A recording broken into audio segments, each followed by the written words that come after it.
कलकत्ता से 400 किलोमीटर दूर नोआखली, आज के बांग्लादेश में पड़ने वाला ये छोटा सा जिला हिंदुओं के सबसे बड़े नरसंहार का स्मारक है। वो शरद पूर्णिमा का दिन था। बंगाली हिंदू इस दिन पारंपरिक रूप से माता लक्ष्मी की पूजा करते हैं।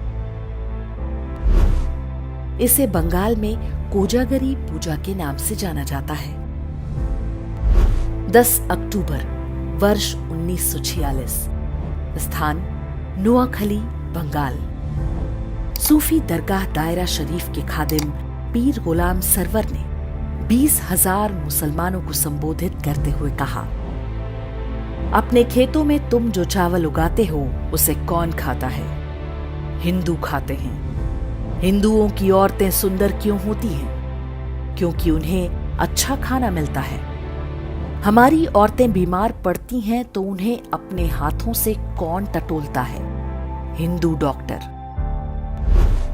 सामने नाराए तकबीर, अल्लाहू अकबर चिल्लाती हजारों मुसलमानों की भीड़ थी। कसम खाई गई कि नोआखली में हर काफिर और कुफ्र के हर निशान को मिटा दिया जाएगा। बिल्कुल वैसे ही जैसे लगभग 2 महीने पहले कलकत्ता में डायरेक्ट एक्शन डे के नाम से हुआ था। कलकत्ता की ही तरह हाथों में चाकू और गंडासे लिए जिहादी भीड़ ने चुन चुन कर हिंदू पुरुषों को मारना और हिंदू महिलाओं से बलात्कार शुरू कर दिया। हिंदुओं की दुकानों और मकानों में आग लगाया जाने लगा। हिंदुओं से कह दिया गया था कि जिंदा रहना है तो उन्हें इस्लाम कबूलना होगा। जस्टिस जीडी खोसला ने भारत के विभाजन पर अपनी पुस्तक स्टर्न रेकनिंग में लिखा है, भीड़ ने नारायणपुर के जमींदार सुरेंद्र नाथ बोस के मकान पर हमला बोला। वे परिवार के साथ छत पर चले गए। दंगाइयों ने घर में आग लगा दी। घर जलने लगा तो सुरेंद्र बाबू ने छत से छलांग लगा दी। वे दंगाइयों के सामने ही गिरे। उन्मादी मुसलमानों ने उनके शरीर के टुकड़े टुकड़े कर डाले और उनका कटा हुआ सिर पास में ही खड़े पीर गुलाम सरवर को भेंट किया। ऐसा नहीं है कि नोआखली के हिंदुओं ने प्रतिरोध नहीं किया। हिंदू महासभा के नेता और वकील राजेंद्र लाल रॉय चौधरी ने लोगों को संगठित करके संघर्ष का प्रयास किया, लेकिन वे सफल नहीं हो पाए। उनके घर को भी जला दिया गया। मजहबी दंगाई राजेंद्र लाल रॉय चौधरी को अपने साथ ले गए। बाद में उनका कटा हुआ सिर सूफी गुलाम सरवर को पेश किया गया। उनकी 2 बेटियों को मौलवियों ने आपस में बांट लिया। कलकत्ता में डायरेक्ट एक्शन डे के विरोध में गोपाल पाठा ने हथियार उठाया था।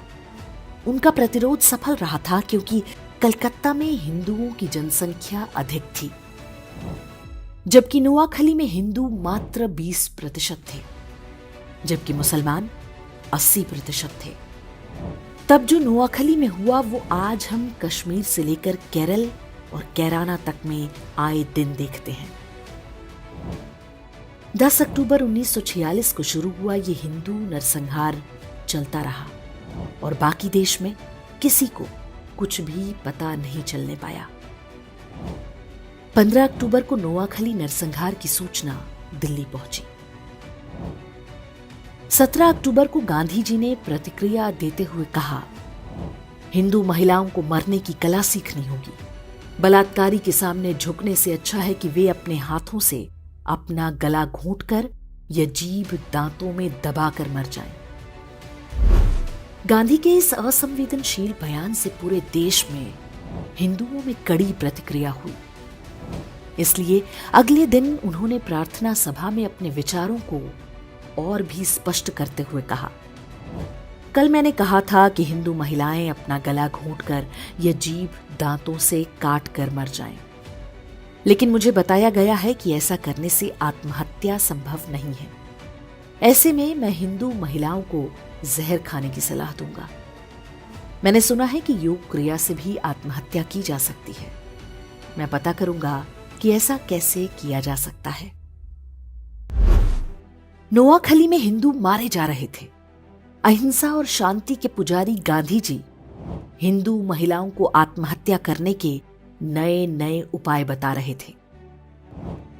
नोआखली और आसपास के क्षेत्रों में जिहादी निर्वस्त्र हिंदू महिलाओं के जुलूस निकाले जा रहे थे, लेकिन गांधी शांति और अहिंसा की अपनी विकृत धारणा का सार्वजनिक प्रदर्शन पूरी निर्लज्जता से करते रहे। 19 अक्टूबर को कलकत्ता के अमृत बाजार पत्रिका में एक समाचार छपा जिसमें नोआखली के विभूति भूषण दास के हवाले से शीर्षक दिया गया, वी ऑल हैव बिकम मुस्लिम। इसमें बताया गया कि नोआखली में अधिकांश हिंदू पुरुषों को काट डाला गया है, महिलाओं और बच्चों को जबरन मुसलमान बना दिया गया, उन्हें गोमांस खिलाया जा रहा है और 5 वक्त नमाज पढ़ने का आदेश दिया गया है। बंगाल के तत्कालीन गवर्नर ने भी अपनी रिपोर्ट में इसकी पुष्टि की। नोआखली में जिन पुरुषों की हत्या की गई, उनकी विधवाओं का निकाह उनके ही पति के हत्यारे के साथ पढ़वाया गया। बूढ़े मौलवियों की गिद्ध दृष्टि छोटी बच्चियों पर थी, जिन्हें वे अपनी हवस का शिकार बना सकें। गांधी के कहने पर कांग्रेस के तत्कालीन अध्यक्ष आचार्य कृपलानी और उनकी पत्नी सुचेता कृपलानी नोआखली के दौरे पर गईं। आचार्य कृपलानी ने अपनी पुस्तक Gandhi his life and thoughts में लिखा है कि हमारी मुलाकात बंगाल के मुख्यमंत्री सुहरावर्दी और गवर्नर फ्रेडरिक बरूच से हुई। जब मैंने हिंदू महिलाओं के अपहरण और बलात्कार की बात पूछी तो गवर्नर बरूच ने उत्तर दिया, ये तो होना ही था। हिंदू महिलाएं मुस्लिम महिलाओं की तुलना में अधिक सुंदर होती हैं। मेरा मन किया कि मैं उन्हें वहीं पर पीट दूं, लेकिन मैंने खुद को रोक लिया। सुचेता कृपलानी ने कुछ हिंदू महिलाओं को बचाकर राहत कैंपों तक लाने में सफलता पाई। पीर गुलाम सरवर हुसैनी इस बात से इतना भड़क गया कि उसने फतवा जारी करके कहा कि जो भी सुचेता कृपलानी के साथ बलात्कार करेगा उसे गाजी की उपाधि दी जाएगी। इसका परिणाम हुआ कि सुचेता कृपलानी हर समय अपने साथ जहर का कैप्सूल रखा करती थी। नोआखली नरसंहार शुरू होने के पूरे 1 महीने बाद गांधी ने वहां का दौरा किया। वे सबसे पहले पास के तिपरा नाम के स्थान पर गए। यहां दंगा पीड़ित हिंदुओं के लिए राहत शिविर चला रही सुचेता कृपलानी के साथ गांधी की मुलाकात हुई।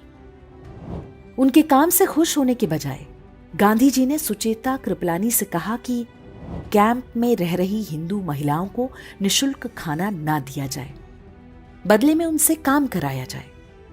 गांधी जी ने सुचेता कृपलानी को यह निर्देश भी दिया कि वे इन हिंदू महिलाओं से कहें कि वे वापस अपने गांव में जाकर मुसलमानों के साथ मिलजुल कर रहें, चाहे उनकी जान ही क्यों ना चली जाए। नाथूराम गोडसे और उनके मित्र नारायण आप्टे भी तब नोआखली गए थे। वहां पर वे राहत कैंपों में रह रहे हिंदुओं की सेवा करते थे। गोडसे और आप्टे ने वहां जो कुछ देखा और गांधी की बातें सुनी, ये कहना गलत नहीं होगा कि वही आगे चलकर गांधी की हत्या का कारण बना होगा। काशी हिंदू विश्वविद्यालय के संस्थापक महामना मदन मोहन मालवीय ने नोआखली में हिंदुओं के नरसंहार और महिलाओं से बलात्कार के वृतांत सुने तो उन्हें गहरा सदमा लगा। इसी कारण 12 नवंबर 1946 को उनका निधन हो गया। स्वतंत्रता के बाद बंगाल के पहले मुख्यमंत्री बने प्रफुल्ल चंद्र घोष ने अपनी पुस्तक Gandhi as I saw him में लिखा है, गांधी जी ने एक युवा से पूछा कि नोआखली में हिंदुओं और मुसलमानों की जनसंख्या का अनुपात क्या है। युवा ने उत्तर दिया, हिंदू 20% हैं और मुसलमान 80%। गांधी जी ने पूछा, जमीनें किस अनुपात में हैं?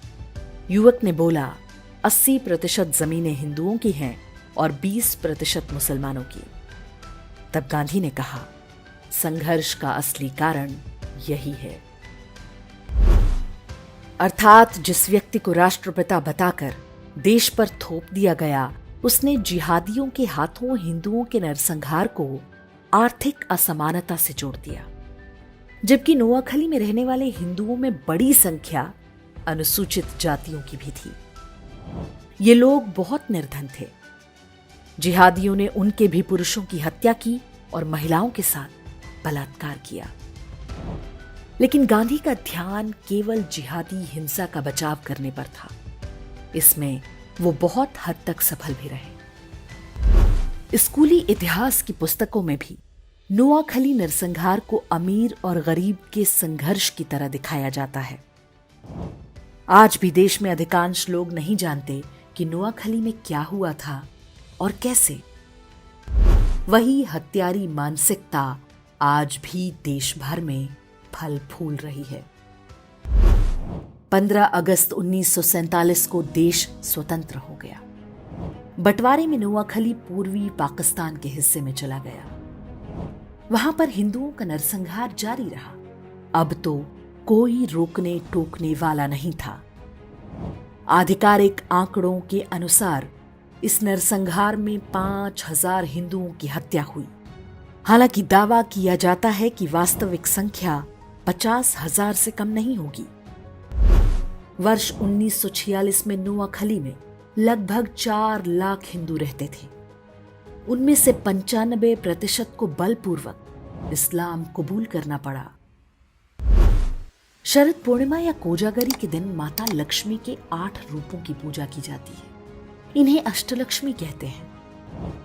इनमें से एक रूप वीर लक्ष्मी का है। इस रूप में माता धन धान्य के साथ अपने हाथों में चक्र, गदा और धनुष बाण भी धारण करती हैं। ये संदेश है कि धन तभी तक सुरक्षित है जब हाथों में शस्त्र और शास्त्र दोनों हों। शस्त्र केवल पूजने के लिए नहीं, प्रयोग के लिए है। चारों ओर से असुरों से घिरा हिंदू समाज जब तक इस बात को नहीं समझेगा, नोआखली जैसे नरसंहारों के लिए अभिशप्त रहेगा।